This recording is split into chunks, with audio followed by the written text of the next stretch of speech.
Yes, well, I got into all this years ago through a great friend of mine called Dave Thurston, who was a wonderful man. The late Dave Thurston, anyway. And he used to pull my leg because we had a little folk band called Chandri Dan. And we used to appear around the Lizard Peninsula. And he used to say to me about Ma Rainey. And I'd be honest, I didn't know who Ma Rainey was. I knew about Louis Armstrong, and Django Reinhardt, but I'd never heard of Ma Rainey. And Jelly Roll Morton I'd heard of. He used to rave about Jelly Roll Morton. And he used to say to me that, Dick, I can hear him saying it, as you get older, he said, you'll gravitate towards jazz. And I used to think, no, I won't, because I don't really like jazz. But of course, gradually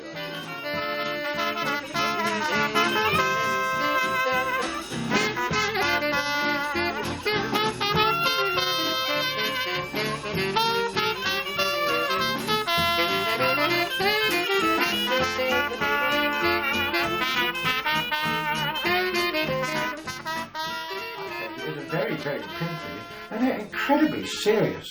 A person I came to through the blues, and I couldn't believe hearing Big Bill Brunsey sing, you know, if you're white, that's all right. If you're brown, hang around. But if you're black, old brother, get back, get back. You've got to remember, segregation didn't end until 1966 in America. I mean, you know, it's a recent thing, and the blues and the way that jazz evolved was always fascinating to me. Long before I started to play, I played an instrument as a boy in a brass band in the Salvation Army, but didn't start playing until I was 20 odd, because I just was interested in it as a subject more than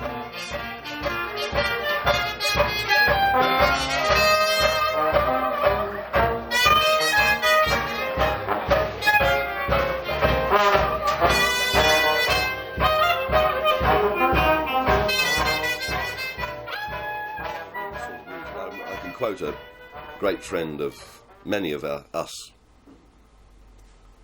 jazzers, if you like, Mickey Clift, who played with many times over the years. And Mickey once said, as if he just discovered this, full of exuberance, God bless him, and he said, it's rather like taking out an old antique and polishing it up every time and looking at it, examining it from all angles, where there is that to it in the jazz world. There's this glorious feeling. In a sense, it's reverentially. People often get confused about jazz because it means different things to different people. You can roughly divide jazz enthusiasts into traditionalists and modernists. Now, the modernists are those people who like the music which developed from bebop in the early 1940s, where people like Charlie Parker created a new hard-edge kind of music with fast tempos, complex harmonies and so on. But we are traditionalists. We like to recreate those idioms which existed in the 20s and 30s. A so-called golden age of jazz, when the melody was rather more important and the scene was dominated by people like Armstrong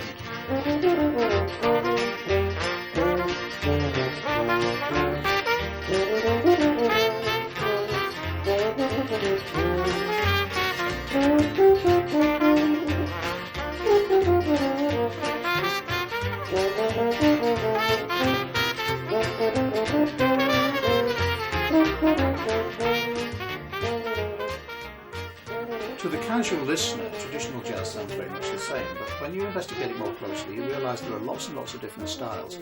Here in Cornwall, for instance, there are bands which play small group swing, there are bands which like the blues, there are people who play white Dixieland type jazz, and there are other bands which like to go back to the very early roots of jazz, like to go back to New Orleans and try and investigate where the music first began, and recreate that very early New Orleans jazz.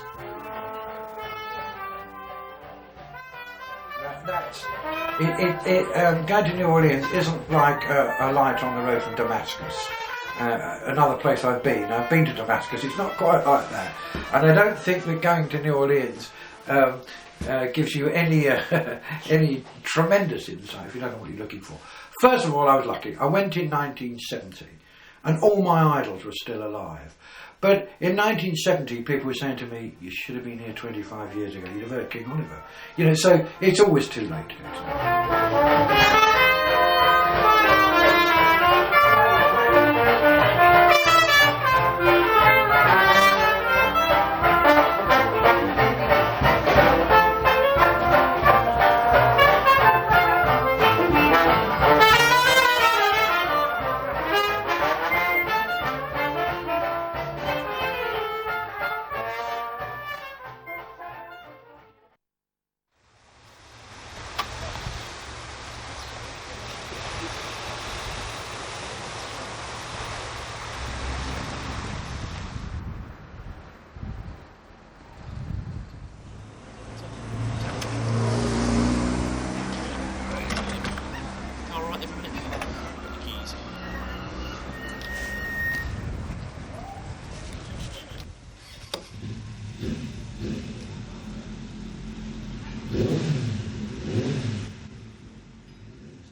I'd always thought that jazz was confined to places like Birmingham, Liverpool, London, and to come down to Cornwall and to be playing, when we started we were playing 3 or 4 nights a week, and for that to continue for about 20 years was absolutely stunning.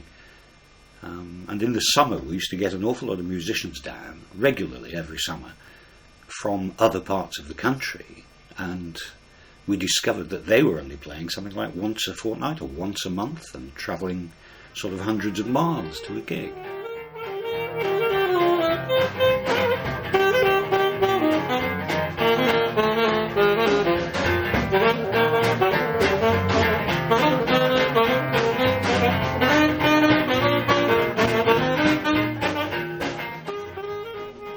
I'm lucky in that I have a very good ear. I don't read music, but I have a very good ear for listening to music. And consequently, improvisation, which basically is taking a melody line and then improvising around that, becomes easier with a good ear for music. It's a spontaneous thing. I find that I don't know how I'm playing or what I'm going to play next or how I'm going to improvise around a melody line, and that can often be based on what's going on around me within the band.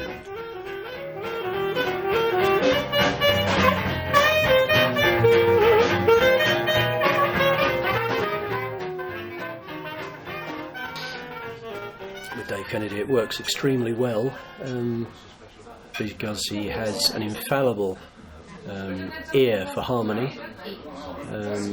He can hear a passing police car siren, he can hear the PA system in a pub no matter how it's distorted, and he can play his clarinet in tune with that particular sound, whether it's in unison or in harmony. It's a wonderful approach. But what he does miss out on, from my point of view, is that he can't get in advance of that sound. I know, by knowing the chord sequence, I know what's coming next. So that when the trumpet player plays a phrase, if I'm aware of the chord sequence as I am, then I can play with him. I don't have to wait to hear the chord sequence to base the phrase on it. I can play it because I know what's coming. It's a scientific approach, if you like, but not without a certain amount of feeling, I hope.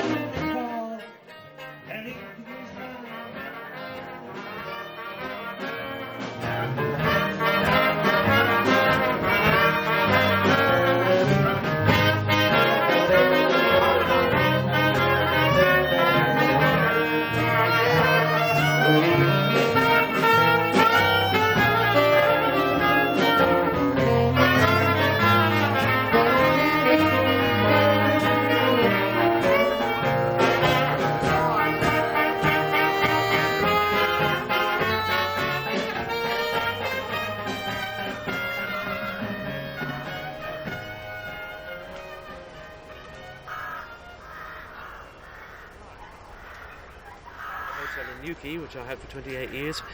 I've now retired, and my great love has always been music and drumming, stemming from my uncle, I think, who was the drummer with the Royal Command Dance Band based in Aden just after the Second World War, and he was the drummer for a 36-piece band out there. And other things that interest me, I thought, well, Pengersic Castle, must be some interest down there, only 3 miles away from where I'm now living, and I went to one of their open days 3 years ago, and I'm still here because they found out my interest in archaeology, and working with Angela Evans here, we've revealed all sorts of things about Pengersic over the last 3 years, which has led to the excavations down here on the chapel, and generally helping with clearing the ground.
all of me? Why not take all of me? Take all of me. Baby, can't you see? I can't see how that little girl.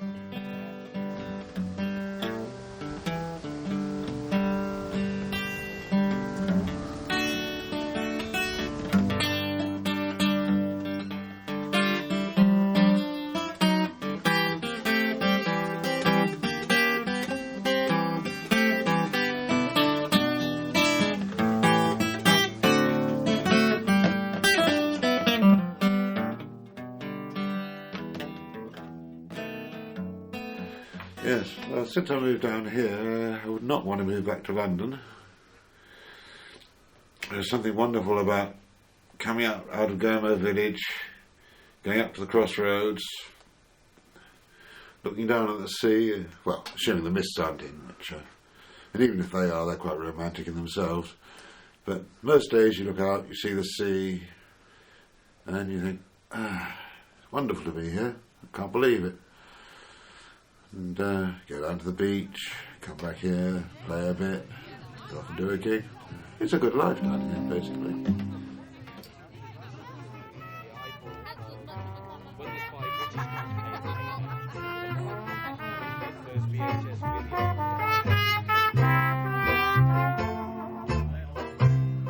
Now, baby, won't you please come home? Left your papa all alone. Well, I had tried in vain. Never no more to call your name. When you left, you broke my heart. 'Cause you said we never part. Every hour of the day you can hear me say, baby, won't you please come home? Your dad. We sometimes find that at the end of a gig we'll have young musicians coming up to us and asking questions. They'll be a bit surprised that we're quite old, and they'll be curious about the music which is new to them, and they'll ask about it. And we always have to remind them that it's not a music you can learn from books, it's not a music that you can actually learn from going on courses. You have to listen, and you listen and listen and listen. And we advise them to maybe buy a CD like Louis Armstrong, Hot 5, Hot 7, these recordings from the mid-1920s, tracks like Weatherbird, Potato Head Blues and so on, which are the absolute essence of early jazz. To me, that is jazz. The Hot 5 sound and the Hot 7 sound it's heaven. And you can play them for years and years and years and years, over and over, and I'll guarantee the next time you play them, you'll hear something that you never heard before. And I inquired where Lewis was because he was separate from the band, and they said, oh, he's in a dressing room upstairs. So I went, trying to look the steps, very nervous, and knocked on the door. Come in. So I walked in, and there was Lewis completely on his own. He was just about to have a big bowl of soup. You can see the bowl of soup, and have a meal. So I said, would you mind if I stayed and took a few photographs? No, you stay, stay. So closed the door and went in, and I was with him about half an hour, and I took loads of photographs. And I actually took him this picture I'd taken at Bellevue a few years earlier to get him to ask him to sign it. He signed it for me, and I've also got another photograph of him signing this one. And we had quite a chat. And while I was up there in the dressing room, I don't know whether you know, but Lewis always used to give journalists laxative powders as a souvenir, little tiny laxative powders, and I didn't want one of those. So I said, I'd love a souvenir. So and I didn't want one of the laxative powders. So he said, well, what would you like? He said, what would you like? So I noticed on the table he got a pile of his handkerchiefs, white, the white handkerchiefs he was famous for, because he always held a white hanky when he was playing, because he used to sweat terribly. I said, I would love one of your hankies. And he just picked one out and gave it to me. And I keep it, and I keep it in this box. I hope I can find it now. And that actually is Louis Armstrong's handkerchief.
The traditional jazz playing community in Cornwall is a very close-knit family.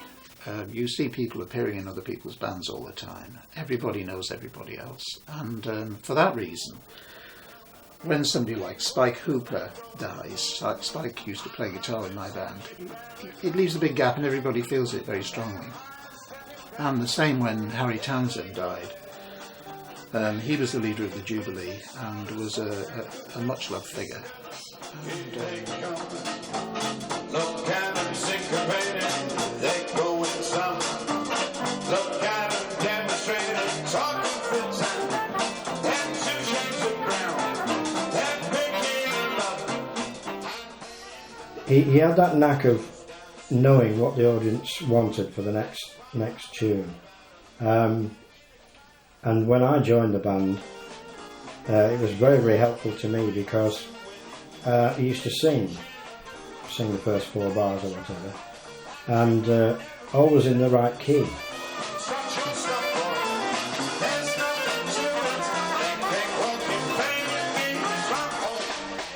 And he had a heart of gold. He was a fine trombone player, and he'd do anything for anybody. He really was a very big-hearted man and contributed an awful lot to jazz in the county. Tremendous amount. And a lot of people still miss him terribly.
Yes, well, of course I'm only really 17, just had a hard life, but no, it's not true, folks.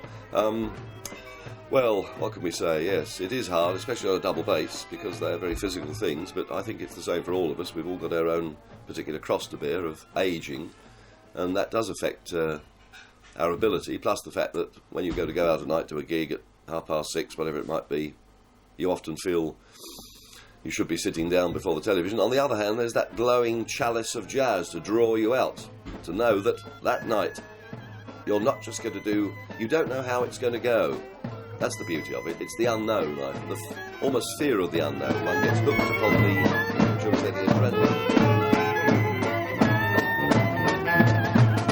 Things like Bournemouth or somewhere like that. You've got to make sure it's not God's waiting room, and that we're not all down here, you know, waiting to peg it, and or maybe we're having a second childhood. You know, maybe we're all down when we were 20 and 21 and 25, we got married and mortgages and goodness knows what, and now we're all down here having a second childhood. I know my kids think I'm like a teenager down here, so I can only speak personally. That's why I'm down here. And when I came down here, there's all these other musicians down here, but there are writers down here. There are painters down here. So maybe it's the atmosphere. Maybe it's.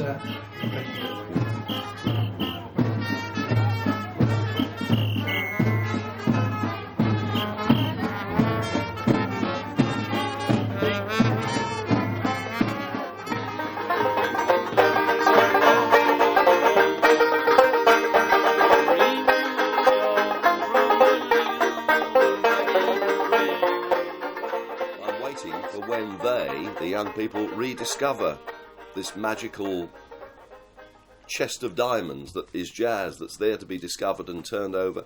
But in my experience, sadly, there aren't many of them. There aren't enough to keep it all going. And it's a worry, really. I mean, when I say a worry, I should worry. But at the same time, you would not want to deny them the pleasures that are available within jazz. And if any of you are listening, come and join us, folks. That's the way to do it. Come in and learn and have a go. There's one, I remember